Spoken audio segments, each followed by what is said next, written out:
After spending 5 days in the UAE, we are convinced there is nothing you can't do in Dubai. Seriously, this place has every modern luxury and activity you could ever be looking for. If you want to do it, then you can do it in Dubai.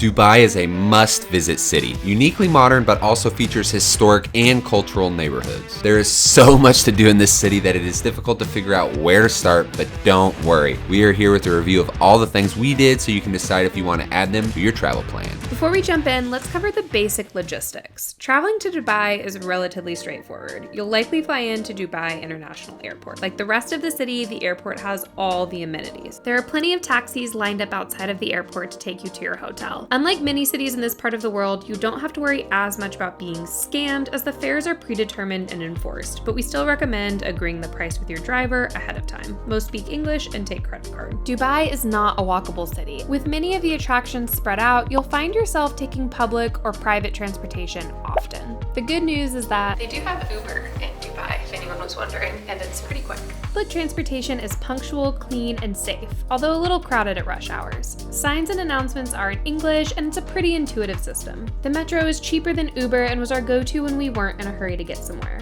Be aware that there are women and children only cars with fines for not obeying the rules. Don't be like Garrett. What do you have to say for yourself, sir? He ran on there and then I was like the only man in this cabin. He leaped out of that cabin. The second the doors opened, he made a bolt. So I sincerely apologize because I did not know. Terrible mishap aside, I do think it's incredibly awesome that they offer women and children's carriage. I think this city goes out of its way to make sure that women feel safe, and it's really great to see. I mean, you just see women walking around by themselves, designer bags, living their lives, and everyone just feels so comfortable.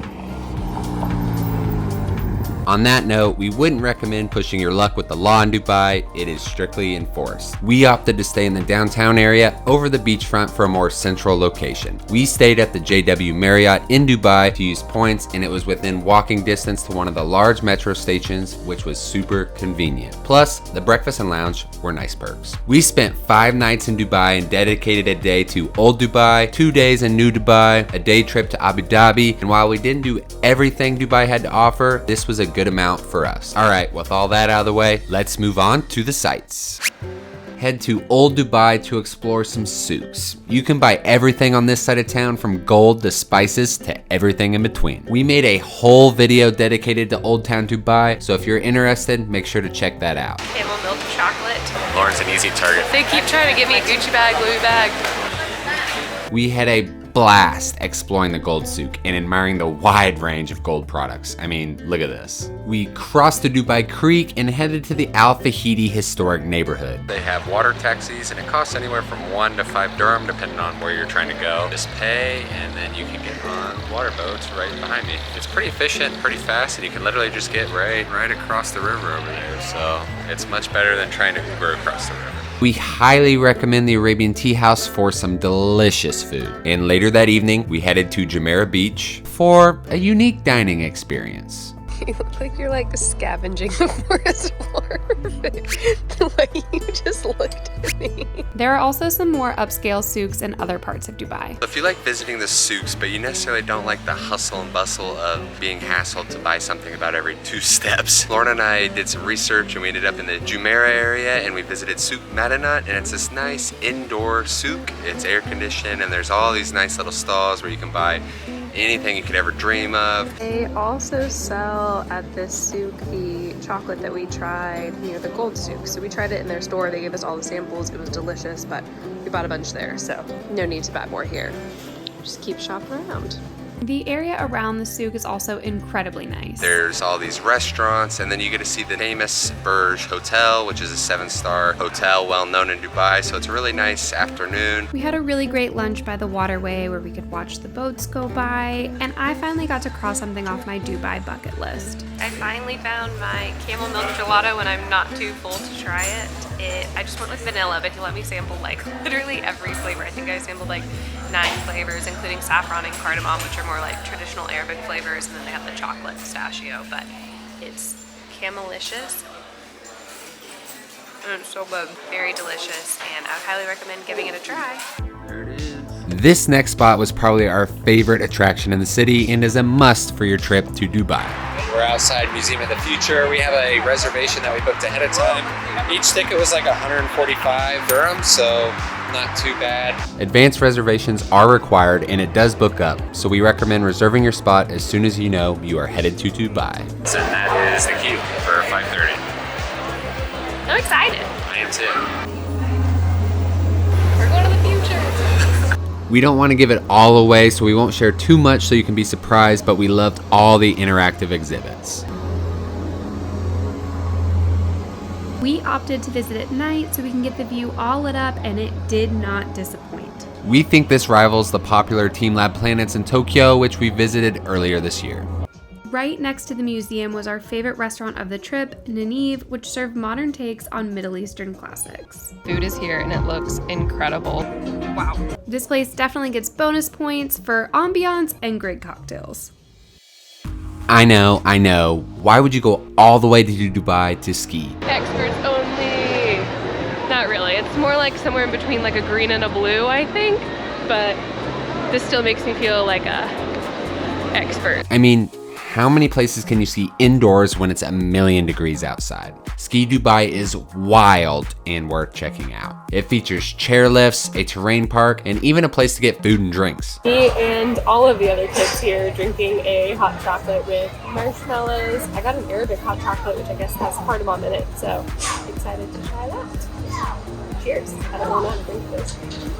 It costs about $85 per person to ski for 2 hours. This includes your pass, winter clothing, and gear rentals. They are open from 9 a.m. to midnight. There's a lot of people though, it's getting kind of crowded, so I'd recommend getting here early, otherwise you gotta dodge all the people, but you know, still fun. And if you're not into skiing, they have tubing for the whole family. The craziest part is that this entire thing is located inside the Mall of the Emirates.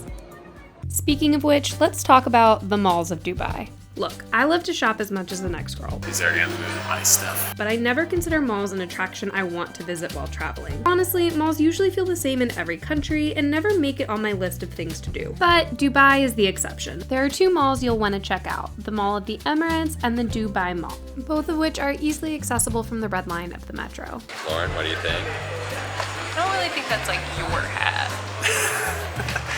Take that as a no. While at the Dubai Mall, a fun, free activity to do is watch the Dubai Fountain Show. The Burj Khalifa is behind us. There's a light show every 30 minutes, and we're waiting now, but there's like an interim show, it looks like, every 15 minutes between that, where the buildings do all these cool light-up things, but it brings quite the crowd, obviously. We're just hanging out, waiting for the light show to start at 10 p.m. I'm short, so I had to like stake out a spot and just stand here for like 20 minutes or I'd never get to see, so I've got my spot.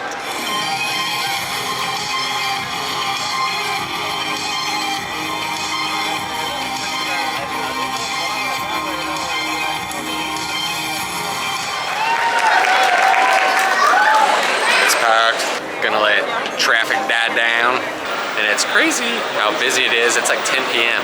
and everyone's just walking around shopping. In Texas, we're all asleep at this time. Yeah. I want to do the true Dubai spirit and get some luxury goods.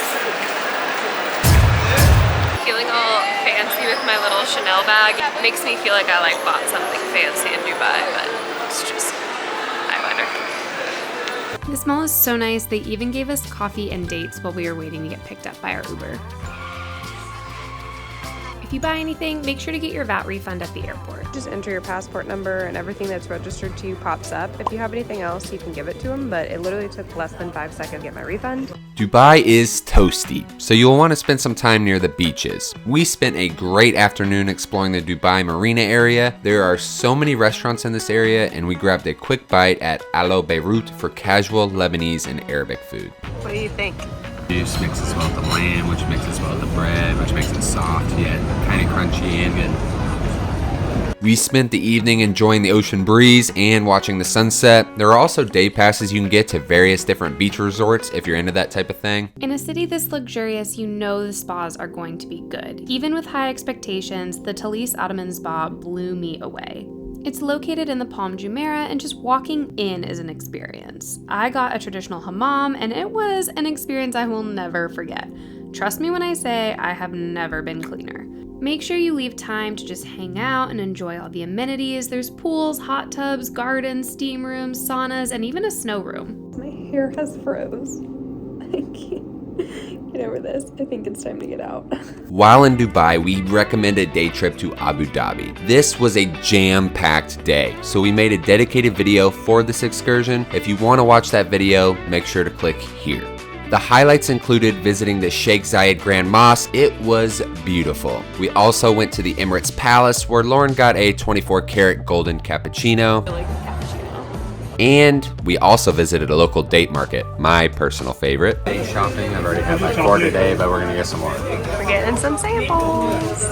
We will leave a link in the description for the specific tour we booked if you're interested. Here's some other popular activities that we didn't have time to fit within our timeline. You can indoor scuba dive at the world's deepest swimming pool. You can spend an afternoon jet skiing with the skyline of Dubai in the background. And for my adrenaline junkies, you can even skydive. We hope this video is helpful for you while planning your trip to Dubai. If you have any questions about your Dubai trip, let us know down in the comments. Thanks for watching, and we'll see you in the next video. Looks like a flying penguin, a fat flying penguin to me. I think it's a I don't think platypus. penguins fly though, they don't. Platypuses don't fly either.